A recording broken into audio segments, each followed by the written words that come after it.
Bideo honetan, ikusiko dugu segmentu baten erdibitzailea nola eraiki.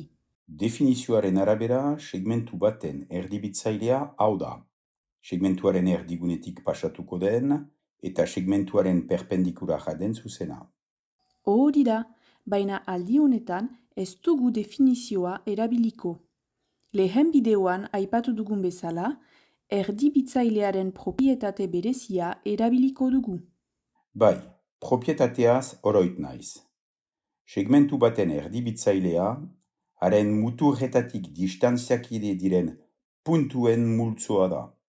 Zuzen bat da, beraz arkatza, konpasa eta erregela erabiliko ditut. Alabaina, eta ikusten duzun bezala, 3 egoera desberdinetan eraikiko dituzu erdibitzaileak.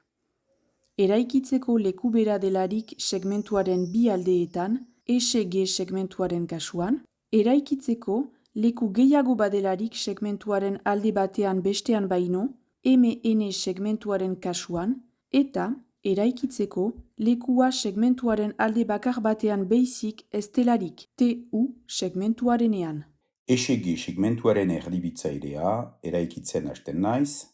Hasi baino lehen, jakin behar litzateke nontxu izanen den mahastu nahi duzun zuzena zirkulu arkuen mugen aurre ikusteko. Ados, guti gora behera hor izanen da, beraz, orain konpasaren irekidura. Segmentuaren luzeraren erdia baino handiagoa izan behar da. Punta S eta G muturretan ezarriz, bi zirkulu arku handi marazten ahal ditut. Guti gora behera, SG segmentuarekiko simetrikoak dira. Hori bera. Eta bi ebaki puntu horietatik pasatzen den zuzena maraztuz, erdibitzailea kausitzen dut. Bikain. Orokorki, geometrian, eraikuntzaren aztarnek, kasu honetan bi zirkulu arkuek, erakusten dute ze metodo erabiliden. Gero, ez ahantz kodetzea.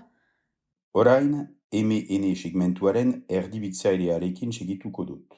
Guti gora behera hor izanen da, konpasa irekitzen dut.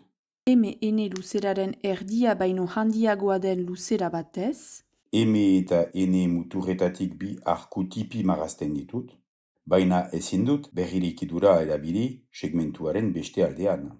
Beharrik, beste irekidura bat erabil dezakezu, adibidez, tipiagoa kasu honetan. Egina, horrela, bigarren zirkulu arkuak marazten ahal ditut, bigarren erdibitzaileko puntuaren kausitzeko. Hori bera, eta bi puntu horiek lotuz, MN segmentuaren erdibitzailea aixe marazten duzu, kodetzea ahantzi gabe. Kasik bukatua dut.